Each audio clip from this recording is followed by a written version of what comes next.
السلام عليكم ورحمة الله تعالى وبركاته. أهلا بكم وسهلا ومرحبا من جديد مشاهدي الكرام على قناتنا قناة محمد سيف الدين، قناة مختصة في كيف أتعلم اللغة الفرنسية وكيف يعني أرقى بهذه اللغة. فمرحبا بكم من جديد. Bonjour tout le monde, bienvenue sur notre chaîne Mohamed Sif Din.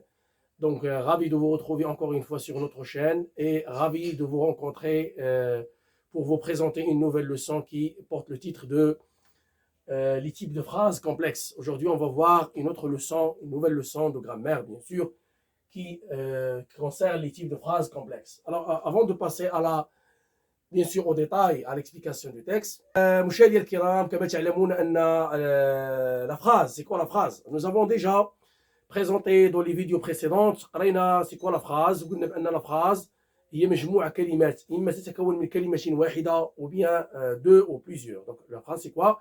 C'est un mot ou plusieurs mots qui constituent un sens.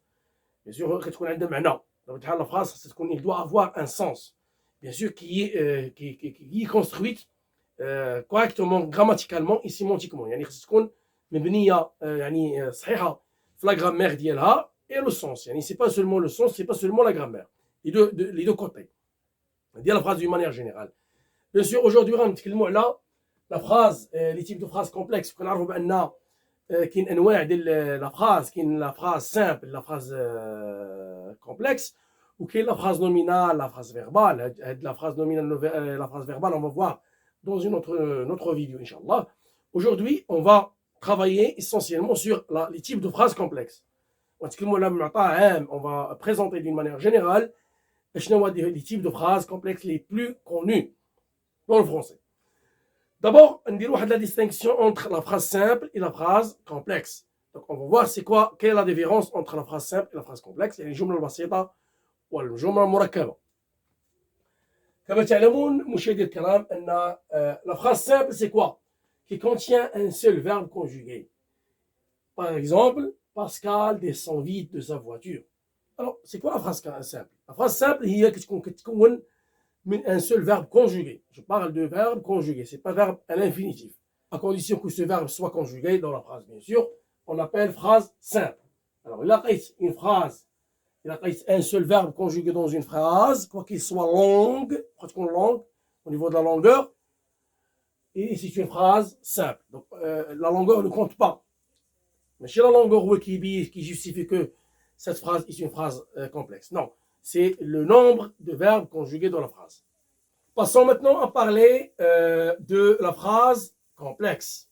Et ce qui nous intéresse beaucoup aujourd'hui dans notre vidéo, c'est la phrase complexe. Alors, c'est quoi la phrase complexe? La phrase complexe qui contient deux ou plusieurs verbes conjugués. La phrase complexe, il y a deux verbes ou plusieurs verbes, par exemple 3, 4, parfois 5, 6, selon la construction de la phrase. On appelle phrase complexe. Et la phrase complexe, l'essentiel de la phrase complexe, c'est le nombre de verbes conjugués. Quoi qu'il soit, petite et courte. Alors, 3 ou bien 4 verbes conjugués dans une phrase courte, c'est une phrase complexe. Et bien sûr, les phrases complexes les types de phrases complexes sont multiples, sont nombreux. On va voir les types de phrases complexes. Alors, la phrase complexe, il y a la phrase juxtaposée, il y a la phrase coordonnée, il y a la phrase avec la principale plus la subordonnée. Pour la phrase juxtaposée. C'est quoi la phrase juxtaposée? Par exemple, le jour était ensoleillé, la nature devenait charmante. Tu m'as fait الجملة هذه بأن cette phrase-là est constituée de deux verbes conjugués. Verbe 1, verbe 2. Et vous remarquez qu'il y a un outil, un moyen ou bien une ponctuation qui sépare la première partie de la deuxième partie. Il y a ici le point-virgule. Il y a le point-virgule. Quand on a un point-virgule ou bien une virgule ou bien deux points dans une phrase qui contient deux verbes ou plusieurs verbes, conjugué, on appelle phrase juxtaposée. Pourquoi il s'appelle phrase juxtaposée? Parce que les deux parties sont mises parce que les deux parties sont mises côte à côte, l'une à côté de l'autre. Mutajawira. Vous voyez, on appelle c'est une phrase complexe juxtaposée. Passons maintenant à la deuxième, ou bien au deuxième type de la phrase complexe. Il y a la phrase coordonnée. Et quand je dis la phrase coordonnée, par exemple, il ramasse toutes les affaires, mais il oublie les papiers de la voiture. Vous remarquez que dans cette phrase-là, il y a deux verbes aussi conjugués. Très bien. Et vous remarquez qu'il y a mais. Il y a l'outil mais. Ce qu'on appelle mais, c'est un outil, c'est un moyen, ou bien on appelle une conjonction de coordination. Alors vous voyez qu'il y a un moyen de coordination, mais, ou, et, donc, or, ni, car. On va voir ça après dans une autre vidéo, Inch'Allah. On va voir et on va expliquer les conjonctions de coordination et aussi les adverbes de coordination.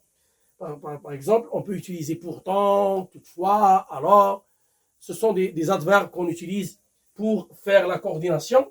Alors on appelle la phrase coordonnée, c'est-à-dire coordonnée, c'est lié à travers un moyen de coordination, que ce soit une conjonction ou bien un adverbe de coordination. Et ces deux types, ils s'appellent la phrase juxtaposée avec le point-virgule ou bien la virgule ou bien les deux points, et avec les conjonctions de coordination ou bien les adverbes de coordination, les deux s'appellent phrases indépendantes. C'est-à-dire ce type-là s'appelle phrase indépendante. Pourquoi il s'appelle indépendante? Parce que mustaqil. La même chose ici, si je dis il ramasse toutes les affaires, c'est correct. Si je dis il oublie les papiers de la voiture, c'est correct. Donc il n'y a pas de, si vous voulez, de subordination ou bien d'influence. Donc, il n'y a pas d'influence dans la phrase si je supprime la première partie ou bien la deuxième partie. Donc, c'est ces deux types de phrases, soit juxtaposées, soit coordonnées, ils s'appellent phrases indépendantes. Maintenant, on passe au troisième type. Il y a la phrase principale plus la subordonnée. Quand je dis la principale plus la subordonnée, c'est-à-dire que la première partie est principale et essentielle, alors que la deuxième partie est subordonnée et facultative ou bien secondaire. Alors, il y a beaucoup de types de principal plus la subordonnée. Je vais vous citer les exemples. Par exemple, il y a la principale, quand j'écris P, c'est-à-dire principale plus la subordonnée relative. Il y a la principale plus la subordonnée circonstancielle. Il y a la principale plus la subordonnée complétive. Il y a la principale plus la subordonnée interrogative indirecte. Vous voyez que dans la principale plus la subordonnée, il y a beaucoup de types. Et chaque type, par exemple, la proposition principale plus la subordonnée relative, il y a beaucoup de types de façons de la subordonnée relative. La même chose pour la subordonnée circonstancielle. Quand je parle de la principale plus la subordonnée circonstancielle, il y a la subordonnée circonstancielle de manière, de temps, de lieu, de conditions, de concessions et d'autres. On va voir ça dans les autres vidéos. Ça, c'est seulement, je vous présente d'une manière générale les types de phrases complexes. La proposition subordonnée complétive et la proposition subordonnée interrogative indirecte. Et bien sûr, nous avons déjà présenté, nous avons déjà fait la vidéo sur la proposition subordonnée relative. Vous pouvez revenir à cette vidéo, la subordonnée relative et aussi la subordonnée complétive et aussi la subordonnée interrogative indirecte. Il nous reste seulement la subordonnée circonstancielle, c'est-à-dire les types de la subordonnée circonstancielle. Alors, quand je parle de la subordonnée principale, de la principale plus la subordonnée, c'est-à-dire que la principale est une partie principale et essentielle. On ne peut pas la supprimer. Alors que la subordonnée, c'est facultatif, c'est secondaire, c'est supplémentaire seulement. C'est pourquoi on appelle la proposition subordonnée principale plus la subordonnée, bien sûr, que ce soit relative ou bien circonstancielle ou bien complétive ou bien interrogative indirecte. Alors, bien sûr, ça c'est d'une manière générale, c'est la subordonnée. D'une manière générale, c'est les types de phrases complexes. Par exemple, je vais vous montrer quelques phrases qui montrent les subordonnées, les différents subordonnées plus la principale. Par exemple, il y a la proposition principale plus la subordonnée relative. Par exemple, la rivière où on nage est profonde. Ici, où on nage. Ça c'est, bien sûr, subordonnée relative. Nous avons déjà fait cette leçon dans une vidéo précédente. Nous avons déjà détaillé à expliquer la subordonnée relative. Vous pouvez revenir à ça. Donc, juste pour vous dire que voici, il y a beaucoup de types de propositions principales plus la subordonnée. Il y a la subordonnée relative. Ici, ça s'appelle proposition principale. Et entre crochets, ça c'est, on appelle subordonnée. La même chose, il y a la principale plus la subordonnée complétive. Il croit que les gens le regardent à partir de que jusqu'à la fin de la phrase. On appelle la subordonnée complétive, ça c'est subordonnée complétive bien sûr. Et ça c'est principal. Il y a un verbe ici. C'est pourquoi il s'appelle subordonnée complétive. Parce qu'elle complète le sens du verbe. Le troisième type, il y a la proposition principale plus la subordonnée circonstancielle. Et ça comprend beaucoup de types.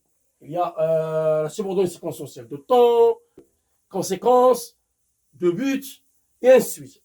Dans cette phrase-là, il y a « il rit parce qu'il voit un clown ». Parce qu'il voit un clown, ça c'est subordonné, mais c'est une subordonnée de cause. Parce qu'il y a parce que. Et bien sûr, on va voir ça en détail, cette leçon subordonnée circonstancielle. On va détailler cette leçon pour vous montrer et pour vous expliquer davantage, bien sûr, cette leçon.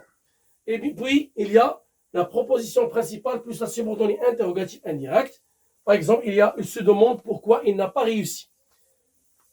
Pourquoi il n'a pas réussi, c'est une proposition, ça c'est, j'ai oublié, ça c'est principal, dans la circonstancielle, il rit, mais parce qu'il voit un clown, ça c'est subordonné.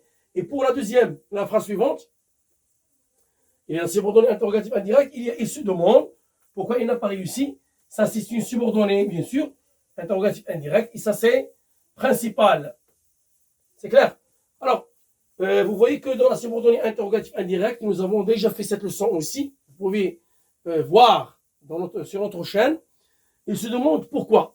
Quand on a dans la phrase une question, mais si ce n'est pas une question directe, une question, mais il ne se termine pas par un point d'interrogation, mais il n'attend pas une réponse, on appelle interrogative indirect. Il s'appelle interrogative indirect, qui est introduite par des verbes comme demander, s'interroger, interroger, et ainsi de suite. Donc on appelle phrase interrogative indirecte. Alors, voici d'une manière générale les types de phrases complexes. Bien sûr, on va voir en détail chaque type de phrase complexe. Et bien sûr, nous avons déjà fait quelques-uns de ces types. Par exemple, subordonnée relative, subordonnée complétive et subordonnée interrogative indirecte. Et on va voir autre chose à propos de la phrase complexe, bien sûr. J'espère que vous avez bien compris cette leçon. وما تنسوناش بالبارطاج والسلام عليكم ورحمة الله تعالى وبركاته.